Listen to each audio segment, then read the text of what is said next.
Okay, good evening, everybody. Hope you're well. We are busy with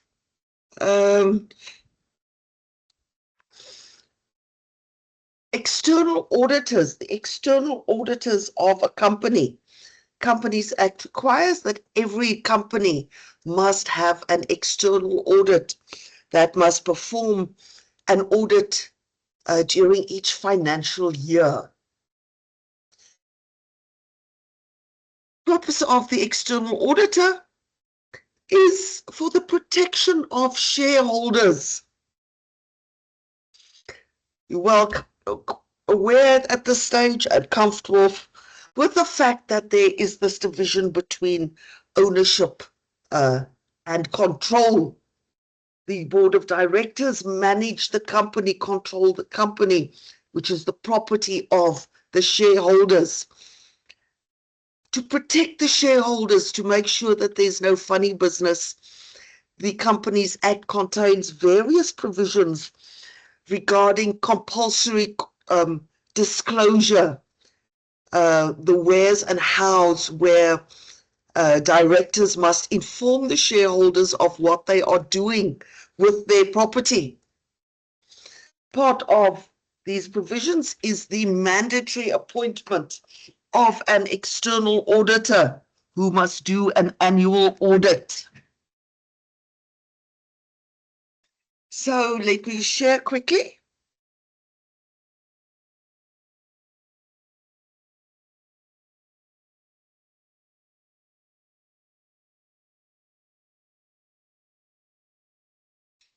Incidentally, this is the last unit that we are doing that relate to companies. After this, we will spend the rest of the semester very briefly and very quickly looking at close corporations.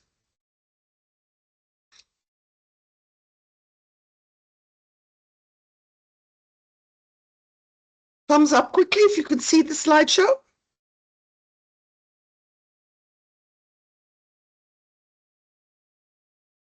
Thank you, Ms. Yambo. Okay, so we had a class on Saturday. Thank you for those that could attend. It has been it was recorded, has been uploaded on e-learning, not on e-learning, on YouTube. And I hope you have made the effort in the meantime to listen to that recording. It wasn't all that long. It was just over half an hour. So what we did on Saturday is we looked at who may be appointed as external auditor. Companies Act doesn't say who may be appointed. It takes it from the opposite end, as in who may not be appointed.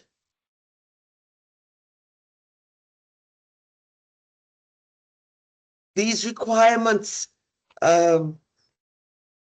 pertain to the two most important qualities that an external auditor must have, namely competence and independence. They must be competent, they must know what they're doing, but they must also be totally independent from the company.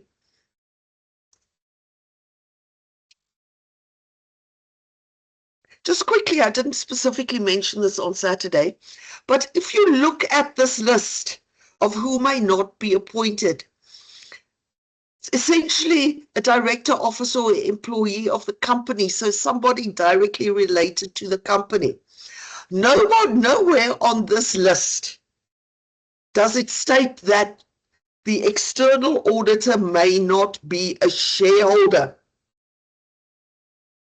They may not be a director, officer, or employee, but if they are only a shareholder, they may be appointed as external auditor. Why is this? Because the purpose of the external auditor is to protect the shareholders. So there's no reason to exclude a shareholder from being the external auditor. Remember that. So we looked at who may not be appointed. Then we looked at the manner of appointment and also the reappointment, how they are reappointed. And we looked at how can the external auditor be removed. This is as far as we got. The removal of the external auditor. The external auditor was appointed at an annual general meeting by the shareholders. They may not be removed at any other meeting other than the following annual general meeting, and a special resolution must be adopted to remove them. If there was a casual vacancy, so a vacancy in the position of external auditor that arose in the period between the annual general meetings, then the directors may appoint the external auditor. If the external auditor was appointed by the directors as opposed to the shareholders, the shareholders don't have to wait until the following annual general meeting. They can remove them at any general meeting, and then only an ordinary resolution is required. But in both instances, you need special notice, 28 days notice.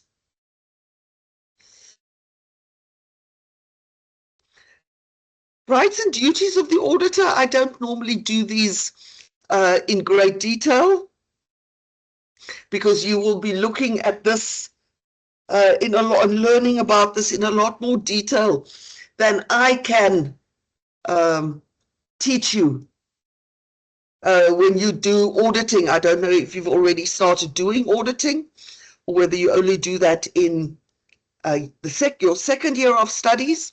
So I'm not going to spend time on doing the rights and duties of the auditor, because you do these in detail. It's not my job to teach them to you. You will be studying this when you do auditing. Confidentiality, of course, I do have a slide in here. You will also talk about this, learn about this in more detail when you do auditing. The external auditor has a very, very high duty of confidentiality, not to disclose, because of course the external auditor is privy to a lot of information about the particular company. None of this may be disclosed to any third party unless they are permitted by law and it's authorized by the company, if the disclosure is required by law, or if they have a professional duty to disclose this. For example, if there's an inquiry into the company. If you find yourself in a position that you want to disclose material, or not material, information, always ask yourself 3 questions. Namely, if you disclose this information, can the interest of the company or any party be harmed thereby? Is this correct? Do you actually have proof of this information? And is the disclosure made to the appropriate recipients? Your best friend that's having a couple of beers with you is definitely not an appropriate recipient. And is it being made in the correct manner? Not too much about that.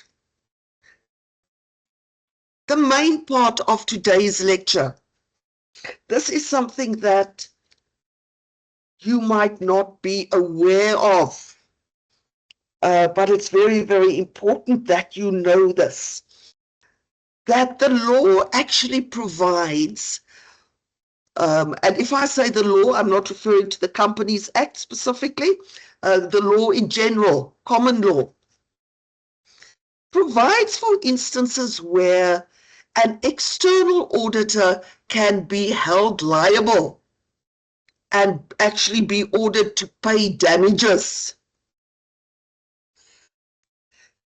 um, some many years ago, there was a court case. It was quite prominent in the newspapers at the time. It was eventually settled out of court, so there was no final judgment. But what had happened, it was a Namibian matter.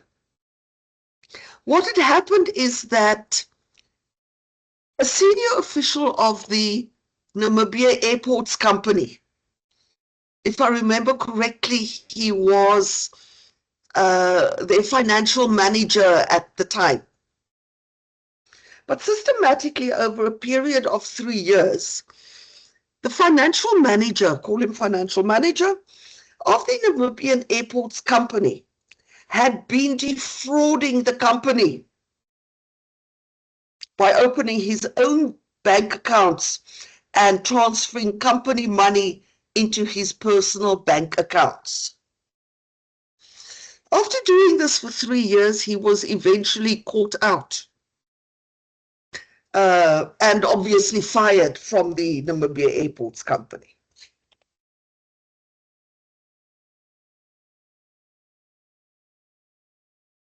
This money that he had transferred into his own personal bank accounts was obviously not there anymore. People that commit fraud really keep the money. They spend the money on fancy houses and flashy cars. So the money was gone. Money had been wasted, spent on other things. This financial manager, when he was caught, realized he was in trouble, did not want to face the music, and put a bullet through his skull. So he was dead.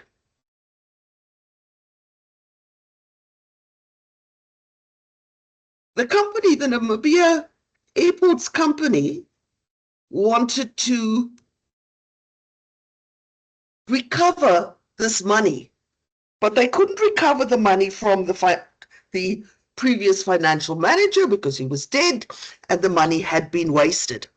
They then subsequently issued summons against their external auditors, PwC at the time, based on the fact that if PwC had done their external audit in a proper manner, they would have picked up the fraud 3 years earlier and less money would have been lost. They also issued summons against the bank, claiming the bank should have picked up the fraudulent bank transfers. As I say, the matter was eventually settled out of court, so there was no particular judgment. Just telling you that story as a Namibian illustration of instances where a company issued summons against their external auditors in order to recover money based on what they thought was or claimed was negligence of the audit. So your external auditors have a very, very important job and can also be held liable if they do not perform this job properly. So that is what we're looking at in today's class, the liability of the auditor. Now, when you look at liability of the auditor, you need to distinguish between two different situations, namely, who is the potential claimant? Who wants to recover money from the external auditor? There can be a liability to the company itself. For example, if the company, like in the case of the Namibia Airports Company, when the company alleges that it suffered a loss as a result of the auditor's failure to detect fraud properly verify the existence of the company's assets, etc., etc., etc. So the company is alleging that the external auditor did not do a proper job and they suffered a loss as a result of that, and they want to recover this money. But it's not only the company itself that can have a claim against the external auditor. The situation could also potentially arise that a third party, so somebody outside of the company, a creditor, for example, believes or feels that they lost money, that they suffered a loss as a result of relying on the company's financial statements. Remember, the company's annual financial statements are signed off and confirmed by the external auditor. And it can happen that a particular third party relies on these incorrect financial statements in their dealings with the company. As a result of that, they suffer a loss and they feel that it's the external auditor's fault and they wish to recover, to claim their money from the external auditor. So the external auditor's liability can arise either from a claim by the company, the liability to the company, or a claim from a third party, liability to a third party.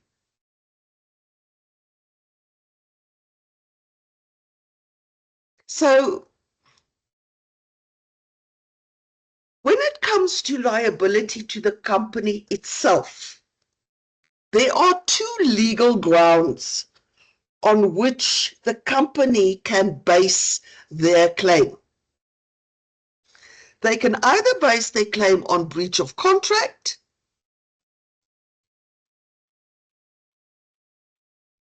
I just want to check, is this the right slide? Yes, sorry. They can either breach their claim on breach of contract or on the law of delict. We'll get to that. If a company wishes to breach or to base their claim on breach of contract,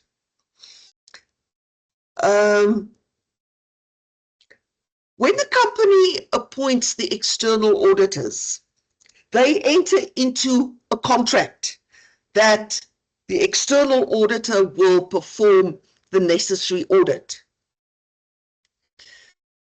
As part of this contract, whether it's stated explicitly or not, as part of this contract, it is implied that the auditor must perform their audit with reasonable care and skill and in accordance to international auditing standards. Now, you are all accounting students. When you start doing auditing, you will learn all about the ISA's international auditing standards. It is a given part of any contract whereby an external auditor is appointed that they will act in accordance with the international auditing standards and act with reasonable care and skill. If they don't do so, they are in breach of contract. Learned all about breach of contract in Introduction to Law for Accountants. This is literally defective performance. They were supposed to do something up to a certain standard. They did do something, but not according to the standard required. Defective performance. So the company will have a contractual claim against them. When it gets to court, what the company has to prove in order to potentially claim damages is that there was this contractual relationship between them and the external auditors, that they appointed the external auditors. They must prove that there was breach of contract, that the external auditors didn't do what they were supposed to do. And then obviously, as in any claim for damages, they have to prove the actual amount that they lost as a result of this breach of contract. So this is straightforward law of contract. But there is another ground that they can use as well. And in most instances, if a company wishes to claim from the external auditors, they will in all likelihood base their claim on both these grounds, namely the law of delict.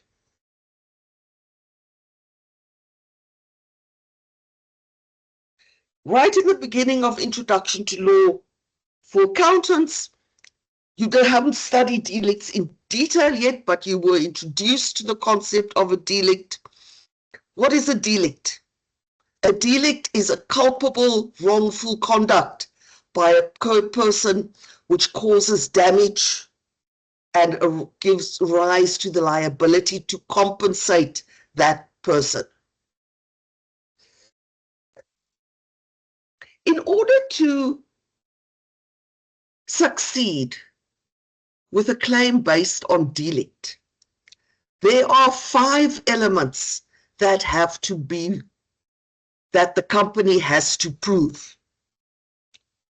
You need to, I'm warning you, you need to know these 5 elements of a delict. Make a list of them, memorize them. These 5 elements: conduct, wrongfulness, fault, damages, and causation. Conduct, wrongfulness, fault, damages, and causation. You need to know these 5 elements. So the conduct, the act. Let's put that in there. The act refers to what the external auditor did or didn't do. So it can either be an act or an omission, that they were legally supposed to do something and they didn't. Remember, this refers to the conduct, the act of the external auditor. This does not, the act is not the financial manager defrauding the company, because they are not suing the financial manager. The act is, what did the auditor do or did the auditor not do? Typical examples would be that when the auditor, he did not act with reasonable care and skill, or he did not act in accordance to international auditing standards. The act then, once again, something that the external auditor did or didn't do. This act must be wrongful. So the element of wrongfulness relates to the act. Please be careful here. It's wrongfulness. That wrongfulness is a legal term. It doesn't mean it's wrong. It doesn't mean he made a mistake. The act was wrongful. Element of wrongfulness describes the act. If a person or the company at this stage has a particular right and somebody infringes that right, that will be seen as wrongful. So wrongfulness describes the act. The conduct by the external auditor infringed a subjective right of the company, their subjective right to have the audit done in a proper manner. That the act by the auditor constituted a breach of the auditor's duty of care towards the company.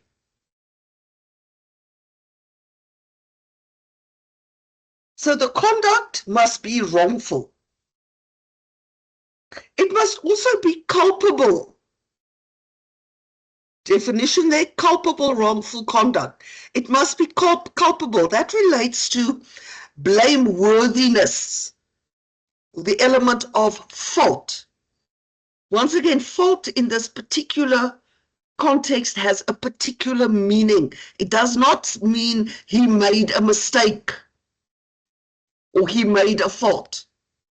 Fault describes the external auditor's guilt, so to speak, when he did this wrongful act. Fault can be, there are two types of fault. It can either be intention, he did this on purpose. That is unlikely that that will ever be the case. Not saying it will never ever happen, but it's unlikely that an external auditor, a qualified chartered accountant, will perform this wrongful act on purpose with the intention of harming the company. Much more likely is that when they performed this wrongful act, they were negligent, careless, so to speak.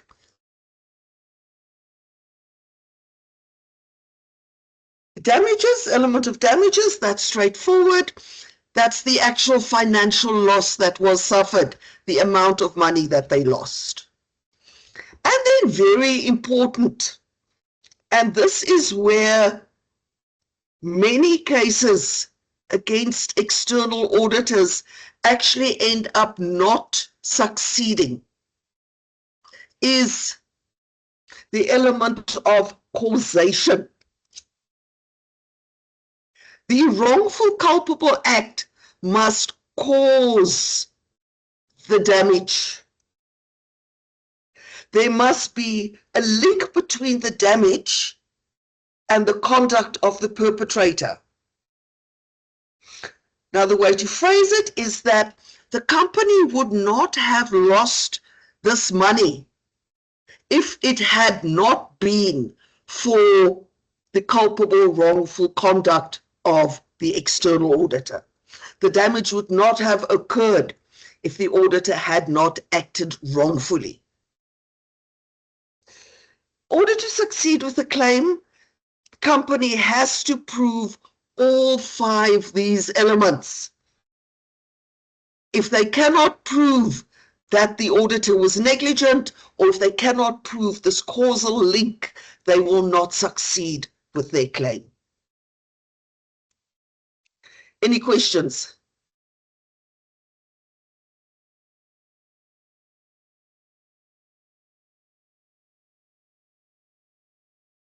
No questions so far.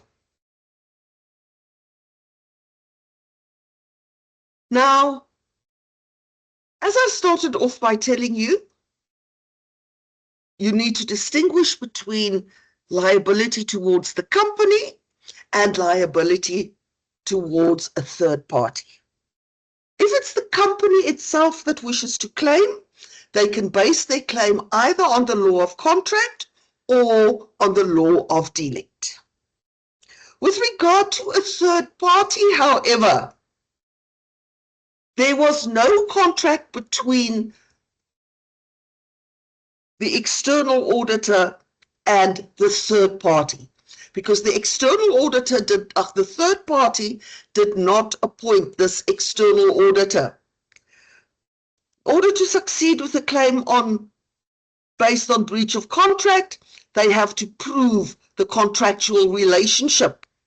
If it's a third party that's claiming, they will not be able to prove this contractual relationship because there wasn't one, which means that a third party cannot base their claim on breach of contract.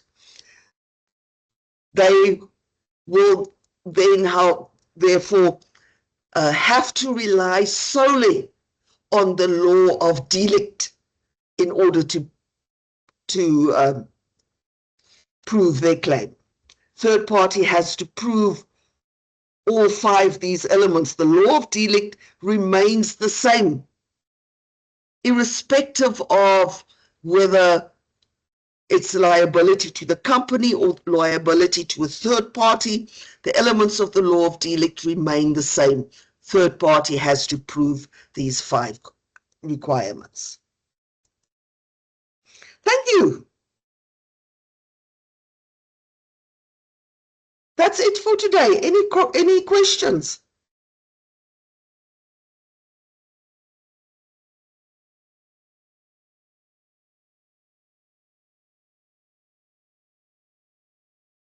We can convene again briefly on Thursday. Please come with any questions that you want me to ask. That will be just a short revision question if you feel you need revision for the purpose of your quiz on Saturday, test 2. Thank you. Enjoy the rest of your evening. Bye. Thank you, ma'am. Bye.